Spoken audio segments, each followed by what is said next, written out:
বিএনপির আমন্ত্রণে আপনারা এই ইফতার মাহফিলে অংশ নিয়েছেন। আপনাদেরকে জানাই দলের পক্ষ থেকে আন্তরিক শুভেচ্ছা এবং পবিত্র রামাদানের শুভেচ্ছা। রামাদানুল মোবারক। সম্মানিত উপস্থিতিবৃন্দ, আত্মশুদ্ধি এবং আত্মগঠনের মাস পবিত্র রামাদান। ইফতার মাহফিলকে উপলক্ষ করে বিভিন্ন শ্রেণী পেশার মানুষের এই সম্মেলন, এটি স্রেফ বোধহয় শুধুমাত্র একটি সামাজিকতাই নয়। এ ধরনের গ্যাদারিংয়ে নিজেদের মধ্যে পারস্পরিক সৌহার্দ্য, সম্প্রীতি বৃদ্ধি এবং ঐক্যের বার্তাও বহন করে। এ ধরনের একটি গ্যাদারিংয়ের মাধ্যমে ইসলামের সামাজিক, সাংস্কৃতিক এবং মানবিক সৌন্দর্যের দিকগুলো মানব সমাজে পরিস্ফুটিত হয়ে ওঠে। আমার মনে হয় আমরা বোধহয় সকলেই বিশ্বাস করি ধর্মীয় নির্দেশনা এবং মূল্যবোধ মানুষকে কল্যাণের দিকেই ধাবিত করে। ইসলামে বান্দার হক কিংবা মানুষের অধিকার রক্ষার ব্যাপারে কঠোর নির্দেশ দেওয়া আছে। সেজন্যই একজন মুসলমান হিসাবেও বান্দার হক কিংবা মানুষের অধিকার রক্ষার নির্দেশনা মেনে চলাই আমাদের প্রধান কর্তব্য, অন্যতম প্রধান কর্তব্য। আমি বিশ্বাস করি এটি। আমার বিশ্বাস আপনারা অনেকেই এটি বিশ্বাস করেন। ইসলামের সামাজিক, সাংস্কৃতিক মূল্যবোধ, মানবিক অধিকার এবং সৌন্দর্যের দিকগুলো যদি আমরা আমাদের প্রতিদিনের কার্যক্রমের মধ্যে দিয়ে প্রতিফলিত করতে পারি, তাহলে অবশ্যই ধর্মের অপব্যাখ্যাকারীরা সমাজে নিশ্চয়ই বিভ্রান্তি ছড়াতে সক্ষম হবে না। সম্মানিত আমন্ত্রিত অতিথিবৃন্দ, দেশের সম্মানিত নাগরিকবৃন্দ, এবার আমি একটু ভিন্ন প্রসঙ্গে আপনাদের সামনে কয়েকটি কথা বলতে চাই। বিশ্বের গণতান্ত্রিক রাজনৈতিক বিধি ব্যবস্থায় শেষ পর্যন্ত রাজনীতিবিদদের হাতেই রাষ্ট্র পরিচালনার ভার বর্তায়।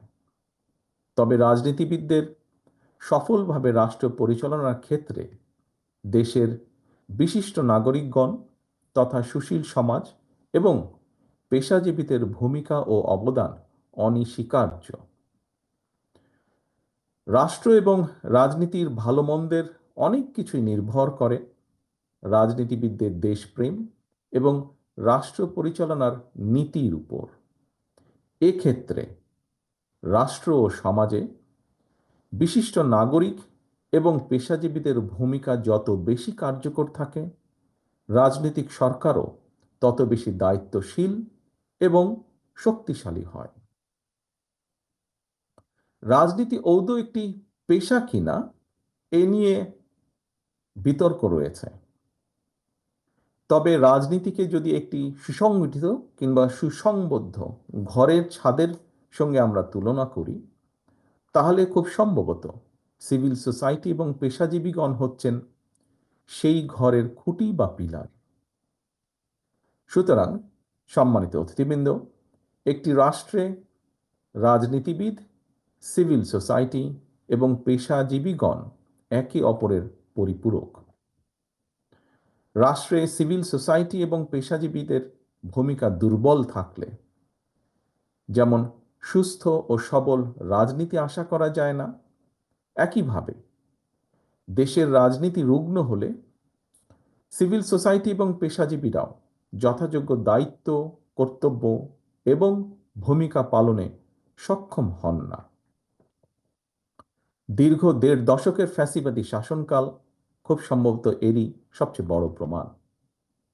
আমরা দেখেছি পলাতক স্বৈরাচারের শাসনকালে সিভিল সোসাইটি এবং পেশাজীবীদের একটি উল্লেখযোগ্য অংশ সেই ফ্যাসিবাদ বা স্বৈরাচারের সক্রিয় সহযোগী হিসাবে আবির্ভূত হয়েছিল।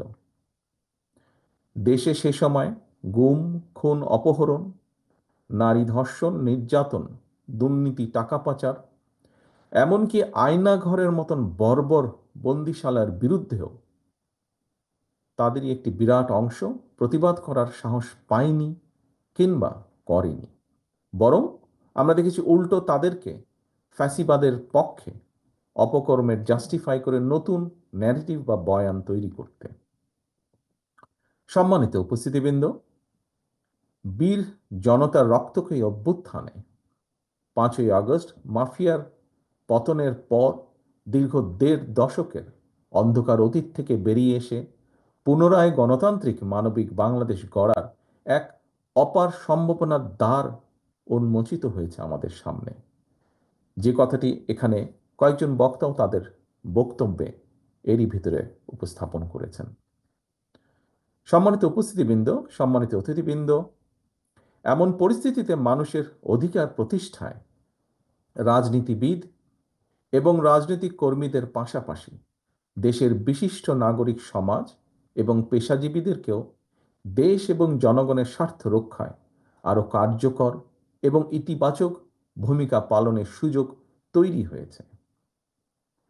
রাষ্ট্র এবং রাজনীতির স্বার্থেই পেশাজীবীদেরকে সর্বোচ্চ পেশাদারি দক্ষতা এবং উৎকর্ষতা অর্জনে আরও বেশি মনোযোগী হওয়ার প্রয়োজন অত্যন্ত জরুরি।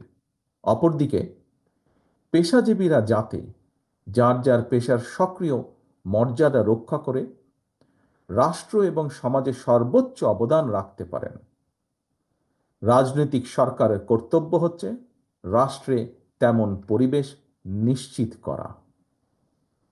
সম্মানিত অতিথিবৃন্দ, দেশে প্রবাসে বাংলাদেশের অসংখ্য জ্ঞানী গুণী শিক্ষক, শিল্পী, সাহিত্যিক, সাংবাদিক, গবেষক, চিকিৎসক, প্রকৌশলী, বিশেষজ্ঞ, ওলেমা মাশায়েখ, মানবাধিকার কর্মী সহ বিভিন্ন শ্রেণী পেশার বিজ্ঞ অভিজ্ঞ ব্যক্তিত্ব রয়েছেন।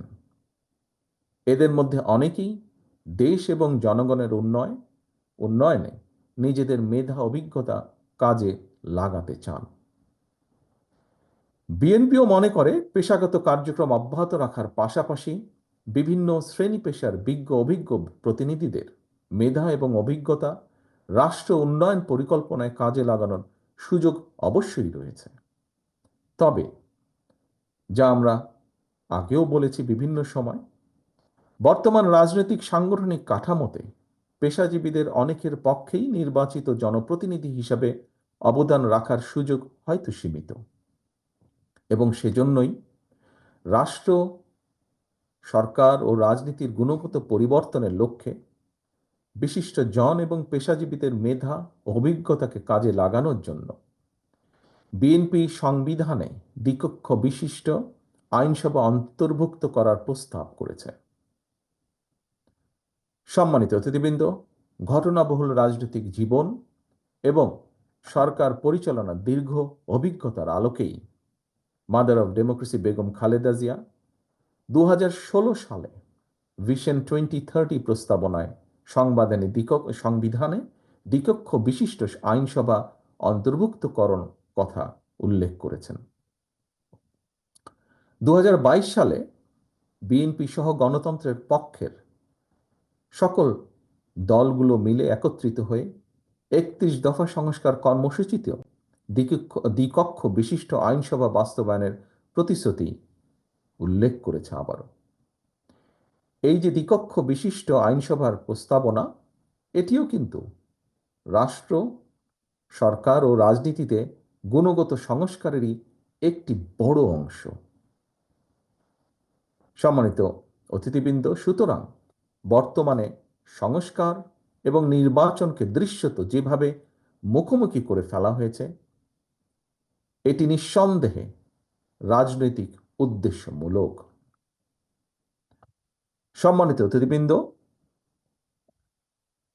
যারা সংস্কার শেষ করার পর জাতীয় নির্বাচন অনুষ্ঠানের কথা বলছেন, তাদেরকে উদ্দেশ্য করে বলতে চাই, যেটি শেষ হয়ে যায় সেটি সংস্কার নয়, কারণ সংস্কার কখনো শেষ হয় না। সংস্কার একটি ধারাবাহিক প্রক্রিয়া। দেশের বর্তমান সংবিধান, যেটিকে ইচ্ছে মতন কাটাছেঁড়া করে পতিত পলাতক স্বৈরাচার প্রায় তাদের দলীয় সংবিধানে পরিণত করে ফেলেছিল, সেই সংবিধানের 65 অনুচ্ছেদের 2 দফায় লেখা রয়েছে, জনগণের প্রত্যক্ষ ভোটে নির্বাচিত জনপ্রতিনিধিদের নিয়ে জাতীয় সংসদ গঠিত হবে।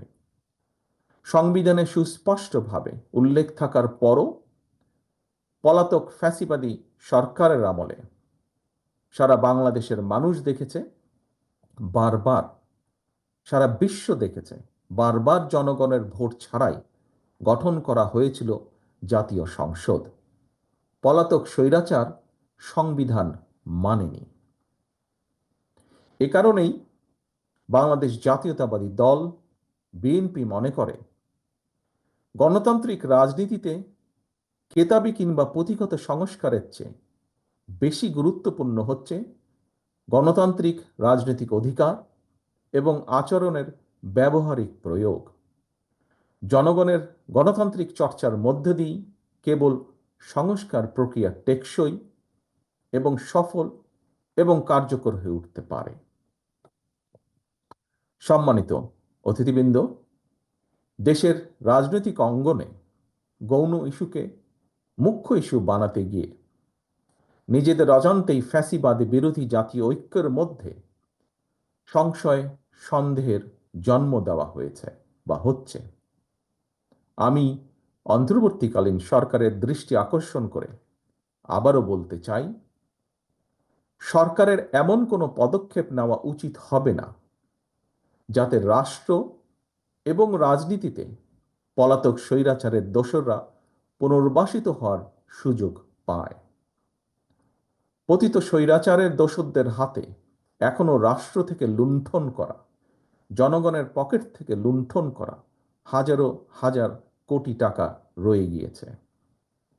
এমন পরিস্থিতিতে জাতীয় নির্বাচনের আগে স্থানীয় নির্বাচন হওয়ার অর্থ সারা দেশে ঘাপটি মেরে থাকা পলাতক স্বৈরাচারের দোসরদেরকে রাজনীতিতে পুনর্বাসনের সুযোগ সৃষ্টি করে দেওয়া। সম্মানিত অতিথিবৃন্দ, দীর্ঘ ১.৫ দশকের মাফিয়া শাসনকালে তরুণ প্রজন্মের প্রায় ৩.৫ কোটি ভোটার সহ কেউ ভোট দিতে পারেননি। সুতরাং এইসব ভোটারদের রাজনৈতিক ক্ষমতায়ন নিশ্চিত করার জন্য সবার আগে প্রয়োজন জাতীয় নির্বাচন অনুষ্ঠান। নাগরিকগণ রাজনৈতিকভাবে ক্ষমতাশালী না হলে কোনো সংস্কারই কিন্তু টেকসই হবে না। সম্মানিত অতিথিবৃন্দ, ইফতারের সময় প্রায় হয়ে এসেছে। আমি আমার বক্তব্যের মালার বাড়াতে চাই না, বেশি কথা বলতে চাই না। আমি আর গণতন্ত্র ও মানবাধিকার ভোটের অধিকার প্রতিষ্ঠার দীর্ঘ আন্দোলন সংগ্রামে সকল শহীদ এবং আহতদের এই পবিত্র ইফতার মাহফিলে আল্লাহর রহমত কামনা করছে। পবিত্র ইফতার মাহফিলে আপনারা কষ্ট করে অংশগ্রহণ করেছেন আমাদের এই আজকের ইফতার মাহফিলে, তার জন্য আবারও আপনাদের সকলকে দলের পক্ষ থেকে আন্তরিকভাবে ধন্যবাদ জানাচ্ছি। আল্লাহ হাফেজ। বাংলাদেশ জিন্দাবাদ। বাংলাদেশ জাতীয়তাবাদী দল জিন্দাবাদ।